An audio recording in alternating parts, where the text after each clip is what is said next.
Hajime no Ippo has always been a series that has followed Ippo's journey and growth from a bullied high school kid to a Japanese champion. But as you would imagine, this role is full of dizzying heights as well as also heart-wrenching lows. But for me, the fight that changed the trajectory of the series from a good series to an all-time great was the showdown versus the Mexican Grim Reaper, Alfredo Gonzalez. You know what? This is the perfect time to take a break. Don't forget to like, comment, share, subscribe. Enjoy. There will be manga spoilers all the way to chapter 1072, so if you don't want to be spoiled, this is your cue to like, comment, share, and subscribe. Drop a topic or character that you want to see us explore below.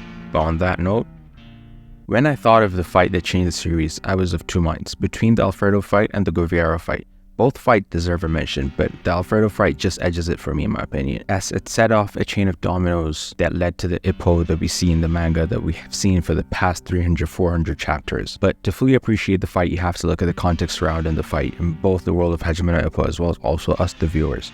Let me set the scene. After taking down the Thai, Philippine, and Indonesian national champions and becoming the uncrowned champion of the Pacific, Ippo was finally ready to head to the world. But before that, he had to relinquish his belt, which he did in a flashy manner with a one-round KO versus Kojima. But in the world at large, his friend and former rival Vogue was just crowned as the new IBF Junior Lightweight World Champion, making us believe that it was time to usher in a new generation of champions, with Ippo naturally being among those that will be crowned. At the monthly boxing fan, Fuji mentioned how Japan has two boxers that be the new champion, before shifting the conversation to Ippo relinquishing his title and his upcoming match against the world's second ranker Alfredo Gonzalez, which, if he wins, he will be able to challenge the world champion. Fuji comments how he expected nothing less from Kamigawa choosing Alfredo as a warm-up. Little did he know. And for the bout, Kamigawa Gym do not only have Ippo's fight to prepare for, but also his kohai, Itagaki, who, after a hot streak of form compiled with Ippo relinquishing his belt, was in the midst of a title fight versus his eternal rival, Imai. Shameless plug, we also have a character analysis on both Itagaki and Imai that you will love to see. Definitely check it out, but let's get back into the video. The last time the two met, it ended with an Itagaki victory, which led him to be confident that he would win the next, with Aokimura reminding him that Imai gave him a lot of trouble in the past, and even the last time, barely winning by a split decision. Itagaki believes that he had grown a lot since their match. Unconvinced, Aoki and Kimura think Itagaki is too confident. At the Kamigawa Gym, Ippo tells them how he has watched videos of Alfredo's fights and noticed how everybody he has fought had trouble avoiding his left. Ippo notes that Alfredo is strong, and his plan to fight him was just to find an answer on how well he can do against the world's strongest boxers. Aokimura think Ippo is being too casual, just like Itagaki, making them wonder if he can even win. Later, Itagaki asks Ippo how his study of Alfredo is going. Ippo answers how he has watched Alfredo's videos every morning and night, which prompts Itagaki to think, won't seeing your opponent and your genes be bad, and Ippo saw it as an arena where you can run simulations without receiving damage. Itagaki follows up by asking what he sees when he dreams of Alfredo Gonzalez. Ippo responded saying he always saw himself losing by knockout or decision.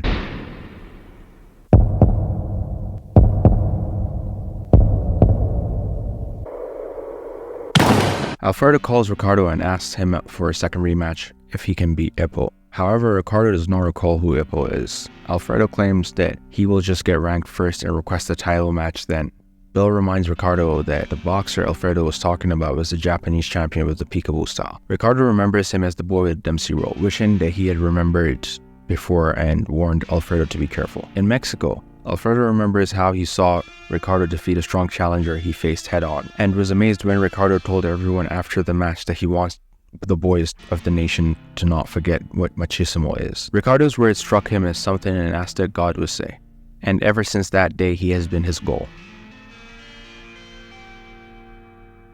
At the monthly boxing fan, Marie interviews Date, asking him what he thinks of Alfredo and if he noticed the similarities to Ricardo, especially his left. Date answers that Alfredo is not just a knockoff, but he has the goods. He adds that Alfredo might seem like Ricardo, a stylish boxer, and probably acts like a gentleman, but Date feels that he is scary, noting that he has a vicious look in his eyes at all times, comparing him to be like Miyata with Sendo's wild side. Marie asks if Date thinks Ippo will win. Date thinks it's 60-40 for Ippo, explaining that Ippo's boxing seems a bit too simple for the world stage, and he has a good chance he will lose by decision, but if he can close the distance, he will increase his chances. At the airport, reporters watch Alfredo and his staff arrive in Japan, noticing how Alfredo is already fully kitted in his training suit to go straight to the local gyms and practice before heading to his hotel. Fuji thinks Alfredo is already in battle mode, and depending on how his match against Ippo goes, the landscape of the Japanese featherweight class may change a lot. At the hotel, Alfredo's coach notices his fighter isn't sleeping. Alfredo tells his coach while Japan is a nice country, he needs more, as his sparring partners were so weak, wanting to land something destructive with his right. His coach tells him to save up all his stress and power and let his right explode when the fight starts. The next day, the weighing for the fight arrived. Marie remembers Dati wondering what would happen if Ippo had gotten weaker, despite not thinking so. She was nervous. On the day of the fight, Ippo dons on his blue-colored boxing trunks, thinking how he will be the challenger starting today. He tells his mom that if he wins the match versus Alfredo, he will be fighting for the world title, asking her if she would come and watch his world title match, with her responding she would think about it. ちょっと一歩どうしたのその顔。え？鏡見てらっしゃい。普通じゃないわよ。うわ! Yeah, I'm gonna butcher the name of this hall's place, but the place where Ippo fight Kokoron Hall? Yeah. The night was scheduled to start with Itagaki's fight versus Imai. As soon as the first round began, Imai rushes towards Itagaki, landing a strong right blow on the body, followed by a left hook, knocking Itagaki down in only 13 seconds, signaling what is to unfold in this match. The referee stops the match in the first round after Imai makes quick work of the Kamigawa prodigy, resulting in Imai's becoming the new Japanese featherweight champion in one-round KO. But despite the quick victory, the swollen face of the newly crowned champion tells a different story, with everybody noting how, despite how fast it was not an easy one. 皆様お待たせしました。ただいまから両選手の入場です。 With both boxers in the ring, the announcer says the name of Alfredo Gonzalez, who is also known as Metzel, which is, as Marie describes, the god of war, bringer of storm, and a patron of the Aztecs, or the Mexican Grim Reaper. The audience notes how Ippo's record is better than Alfredo's, but Ippo hasn't fought anybody outside the Pacific region before, and Alfredo has fought many world rankers and defeated them all, believing if it wasn't for his matches versus Ricardo, Alfredo would be a world champion. As the fight began, the former Japanese champ had the edge for the first couple of rounds, but in the third round, after receiving a hit from Alfredo's left hook, the whole arena was shaken from seeing Ippo knocked down. Struggling to get up until the count of 9 as the match continues, Ippo can't move his legs as Alfredo goes towards him, when Kamigawa yells out to go nuts. Ippo swings his fists around, which stops Alfredo's advance until the third round ends. By the end of the fourth round, Alfredo wonders if it's enough, asking his coach if it's okay to not hold back.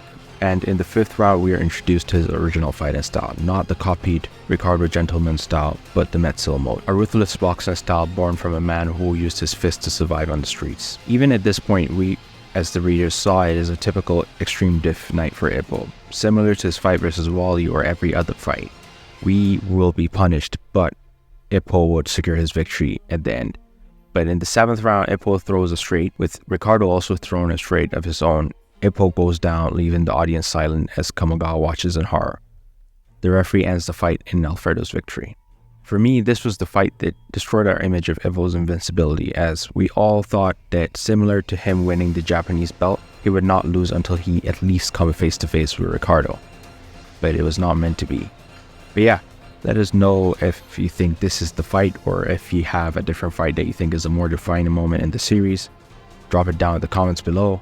Don't forget to like, comment, share, subscribe. Let us know if you have any comments, topics, or characters that you want to see us cover. Don't forget to like, comment, share, subscribe. Thumbs out.